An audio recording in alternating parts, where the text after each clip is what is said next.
What is up, everybody? Josh Tapp here again, and welcome back to the Lucky Titan podcast. And today we're here with Bobbi Kahler, and this lady has done some amazing things in her career, and I am excited to share her with you here today. I mean, she's coached over 3,000 people in corporate environments, solo environments, working with people, helping them to really get unstuck, to really help them change where they're at, implement real change in their businesses and in their lives. So I'm excited to have you here, Bobbi. Can you say what's up to everybody and then we'll hop in? Hey, how are you? I am stoked. Everybody is going to be excited to hear this one. So the first thing I want to let everybody know too is Bobbi also has a podcast called UnYielded, not unyielding, UnYielded. I made that mistake a few times. So make sure you go check that out. And throughout this interview, I'd like you to kind of see how she coaches and just the amazing way that she's been helping people to implement change. So Bobbi, can I have you first talk about this proven technique for actually implementing change? That really intrigued me. Sure. So it was something back when I was in grad school, getting my master's degree. It was at Case Western. There's a researcher, his name is Richard Biatsis. And back in 1969, he started performing studies. Why do some people change and why do some people struggle with change? And he studied, I don't know, hundreds of thousands of people over the years, because for 50 years, they've been doing the research now. And he found a 5-step process that leads to desired change, meaning we want this change to happen, and sustaining the change. Because you've probably known people, or maybe it's happened to yourself, you make a change for a while and it's like, woohoo. And then pretty soon we go back to what we were doing before. And so there are the 5 elements that he found that are really, really important. And that's what I studied. And I was sharing with you before, I had to study the neuroscience behind it, why it works. And then also, as well as how do you coach using that? So that's what I've been doing for the last, I don't know, decade plus, is using that methodology. See, and I love that because, as somebody who doesn't really have the science brain, we were talking about this beforehand. I have a very math logical brain, and then science is really difficult for me, always has been, because of the memorization and everything, I think is partially why. But having that, and so when somebody comes to me and says, hey, I've got this proven method, quote unquote, I'm like, well, it might be proven with 5 people, but is it actually a proven scientific method that works? And that's what you're saying is this is truly the science behind implementing change. So could we put this into context for our audience? People who are, maybe they're at 500,000 or $1 million a year and they're just stuck. They haven't been able to break that barrier. What would you recommend as an implementation for change? Okay. So it starts with the very first thing is, it's called the ideal self, or a personal vision. And one of the biggest traps that people fall into there is it becomes the shoulds. What other people tell us we should be doing, or what maybe it's our own internal voice saying this is what we should be doing. And a lot of times by just taking that apart and looking at what do I really, really want? Because maybe, like you said, if someone has a block of the 500,000, right? Maybe there's a counterpoint where it's like, but what is my personal life going to look like? What will my relationships look like? And if there's that tension behind the scenes, it's going to be really tough for us to make progress. So the very first step is the ideal self, identifying what that is. And it should be positive. And then do you want me to go through all the 5 steps real quick? Yes, please do. Okay. So the second step is what's called the real self. And it's kind of an assessment of where am I relative to that ideal self? And here's the biggest trap people fall into there. The biggest trap they do is they focus almost exclusively on their gaps. And that's a mistake for a number of reasons. Number one, it's a mistake because we're not looking at what are our strengths and our core identities that will help us move in that direction. And that's what we can build from. The second reason it's a mistake, and this is neuroscience, is it activates a part of the brain that kind of shuts down creativity, and it shuts down learning, and it shuts down motivation. So it's not that we ignore the gap pieces. It's that we focus first on our basis, what makes us strong. So that's the first 2 steps. And then the final 3, they get easier. The third one is to think about, okay, so what do I need to learn, to move me from where I am now to where I want to go? And we call that the learning agenda. And sometimes, I mean, sometimes it's obvious, and sometimes it's like, you know what, I need to listen to podcasts, right? Like podcasts like this one or other podcasts, or I need to read, or I need to Or the interview other people. UnYielded podcast. I'm Oh, just going to there you throw it in go. there. Thank you, because I forgot to do that. But you know, it's creating that learning agenda. What do I need to learn? And here's the thing about the learning agenda: we should be excited about it because it should be moving us in a direction that we want to go. So if it feels like, oh, I should do this, we might want to revisit, is this really our goal that we're working towards? So those are the first three steps. The fourth step is, and this is the fun one, practice and experimentation. We put it into play and we see what happens. And this is where the experimentation piece is really important. Think of it as an experiment, right? You know, don't take an action and think, oh my goodness, what happens if it's not the right action? It doesn't matter, because the goal here is learning. And so to me, there are three portions of this. There's the act, so take an action. Then there's assess, how did it go? You know, did it work like I thought it would, or did I end up in the weeds? And that's okay too. And then finally, and a lot of times what happens is it works fairly well, but we have to tweak, right? We have to adapt. So the third one is adapt. So that's what we do there. And then the fifth discovery is what's called resonant relationships. And that can be a resonant relationship that you have, you know, that real connection that you have with a coach, you know, someone that you trust. It could be a spouse, it could be a business partner, could be a lot of different things. The thing I would say there is make sure that the person you're talking to doesn't have their own agenda, because sometimes that happens, right? Where they want us to go in a certain way, and that can get in the way of really showing up in that space. So those are the five components. The other thing I want to say about that too is it's not like you go through it once and you're done. It's a continual process. And what happens is as we move closer to our ideal self, often we take a step back and we're like, oh, well, now that I can do that, what else can I do?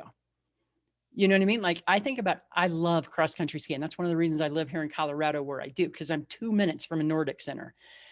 There's And still every time, probably snow and this is being recorded. So in May. yes, we had snow this morning, Josh. I heard that Like, actually. oh my goodness. We're in the thick of mud season. It's like, I can't even ski right now. It's just mud. You're gonna Um, sink. Oh my goodness. I'm ready. I'm ready for the mud to go away. But every time I conquer something new, like, you know, a new hill or something like that, immediately I think, what else can I do? And that's kind of how humans are wired. So I've said a lot there, but those are the five components. Are you kidding? We could just end the episode right there. That was beautiful. So I really love this process, and I want to kind of unpack it a little bit, because Okay. if you're looking at, you know, I think money is really one of the easiest measures. So for a lot of people, they're like, gosh, I'm just stuck financially at this. And what happens is they look at their gaps, like you're saying. And I'm Mhm. saying this from personal experience, right? We look at our gaps and we say, oh, I just need to fill those gaps. But the reality is maybe the fundamentals are wrong. You know, maybe you're Mhm. selling the wrong product, or maybe you have the wrong audience of people, and you're not going to figure that out without being able to get to that learning. So I do want to ask you this as part of kind of the unpacking process: is when you're trying to determine what to learn, is it also important of like who to learn from? Because I know you mentioned that's an important, but can you kind of touch on that piece for us? Yeah. You can learn from a lot of different people, right? And I think it is important to think about, who do I want to learn from? You know, and that could be experts, it could be people who have walked the path before you, it could be mentors, it could be a lot of different people. But really thinking about who's going to be the most beneficial. And I think also from the standpoint of, again, I like to make sure there's no hidden agenda, because sometimes that directs our learning in a way that's not the most beneficial for us, right? And it leads that to that ought self. And I think that we know when there's that internal conflict, and it's really important to pay attention to that. Yeah, and I like that, because you're saying they're helping me because they want to help me win, not because they want to upsell me on the next thing, right? Yeah, they want to upsell me. Or sometimes I don't want to say it could be a spouse, but it could be a family member, it could be a friend who, this is the thing about success. and I'm sure, I don't know, maybe you've experienced this, but sometimes when I don't want to say outgrow, but when we start growing, those around us can feel uncomfortable. And it's not that we're trying to outgrow, but they can feel uncomfortable. And then their instinct is, we should all stay here together. You know what I mean? 100%. And I was just listening to a podcast by Dean Graciosi, if you're familiar with his stuff, and he was talking about protecting your confidence, and you need to train Mm, yourself to be confident. And he says the people around you are the number one killer of confidence.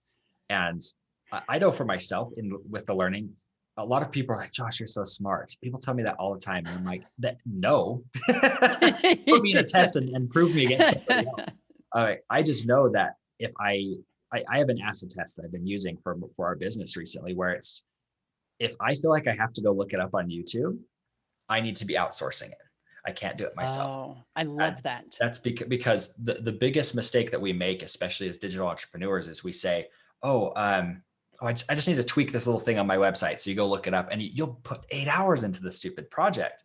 And you could have paid somebody $20 to fix it for you, you know? Yeah. I have many stories like that. And so I know for me, like when I'm trying to seek learning, if it's something that I'm like, is this going to strategically move our company forward? Because I get really sucked into the graphic design and video and things because I enjoy it, but I'm not that good at it. And so I could be spending all this time learning everything, but it's a skill I could outsource for cheap. But I know that one of the strategic skills that I need to master in my company is delegating sales. Like if I can learn to master that, that's really kind of our next big thing. That's going to move the company forward strategically. So I love your process. It's like resonating with me completely. Perfect. And I love what you said too there about if you have to look it up on YouTube, that's a good indicator. And I'm blanking on the guy who said this. He's a former Secretary of State. And he said, I only do what only I can do. You know, because so many times we try to put on way too many hats. And really what, I suffered I almost died back in 2003. Yeah. And oh yeah, it was, doctors told me I had a 3% chance of a full recovery. Yeah. And what's interesting, Skiing accident? no, it was stupidity. It was like many entrepreneurs. I started a business in 2000. In 2001, we moved out to Portland, and then September 11th happened. And so I didn't take care of myself, and I pushed really hard, and my adrenals completely collapsed. Like I've had doctors say, you probably shouldn't be alive. But one of the things I learned, and I used this process, by the way, this is intuitively before I even knew it existed. But one of the things I started was, if I can only do one thing today, what should it be? Because I didn't have the luxury of a to-do list back then. I mean, it took 10 years to recover, so I had to reserve my energy for getting well, and I didn't want the business to completely crumble. So it was like one thing. If I can only do one thing, what is that? And man, did that focus my attention in powerful ways. Yeah, that is brilliant. And I want to ask you this because I love the experimental stage, act, assess, adapt. What's always the hard part about making change is making it stick. And so could you dive a little bit deeper into, the resonant relationships, because it's like, what else, but how are you making it so it really doesn't disappear? So it sticks. Okay. Yeah. So a couple things there. First of all, a lot of times, okay, so now my mind's going in like 5 directions, Josh. I'll try Let's to go down remember. all 5 in 5 minutes. Yeah. All right. So 2 big things. Let's start there. One of the most common mistakes I see people make is they do something to the point where they've learned it and they can do it. That's the problem. And there's a great quote. I don't know who said it, but the amateur practices until they get it right. The master practices until they cannot get it wrong. So sticking with something until we get to that point, because the other piece of it is what we know from neuroscience is we cannot focus on too many things at once. If we're going to change something and it has any kind of significance, really focusing on one thing at a time is critical. And then getting to that point where, and when I say master, I'm not talking about 100%, right? Not even Michael Jordan made 100% of his free throws, as great as he was. But if you master it to the point of like 80, 85%, The rest is going to take care of itself. That's what I've seen in coaching people. So that's one. The second piece of it, this is why the ideal self is so critical, because it creates this positive image of where we want to go and who we want to be. And when we nail that, it activates the part of the brain that intrinsically motivates us. And that keeps, it's called a PEA, which is a positive emotional attractor. And it has a tendency to pull us in the direction of our dreams and our desires. So those two things in conjunction, that really keeps us, that's what's really keeps us motivated and on track. That's awesome. I love that, because I mean, that's the number one problem everybody has is not maintaining the goal. And Yeah. what was cool about what you're saying there too is it's almost in the attempt of mastery, you're going to get so good at it that it's going to be natural to take the next step, and that tendency pulls you to the next logical step, and that way it all kind of builds together into a chain of masteries, really, that Right. make you successful in the way you want to be successful. Right. Dan Pink talked about it in Drive, the surprising truth about what motivates us. And he talked about how progress towards mastery is one of the things that drives intrinsic motivation. Because when we can see we're getting better, we want to keep working on it. It's human nature. So that's why those are so important. Yeah, and I love that. And I'm gonna play devil's advocate here for a minute, because Okay. I love this. So I was just having a conversation with one of my neighbors about this last night. I thought it was hilarious. So it's kind of funny to look back on the people who were very good athletes in high school, Mm-hmm. and you look at how the rest of their lives they have done nothing else. They've never become successful at anything else. They're still working. Like, Wow. I've been out of high school for well over a decade now, and some of these kids are still working at restaurants, and I'm sitting here going, wow, they have not moved in that long. And so we were kind of joking about that, and I'm kind of curious about this, because they gained mastery Mm-hmm. in, or I guess what you would say is like proficiency in one thing. So how do you help them make those pivots so that they can then translate those skills over to a new industry or topic or something else? Yeah. Luckily, I haven't worked with that many people like that. Most of the people that I work with tend to be motivated. Um, but I think a couple things. Number one is that we have to identify what do we carry forward with us, because if we were good in, I don't know, baseball, whatever, and we want to go to a new sport, it can be like, oh my goodness, I'm starting again at zero. No, you're not. You actually have a base to draw upon.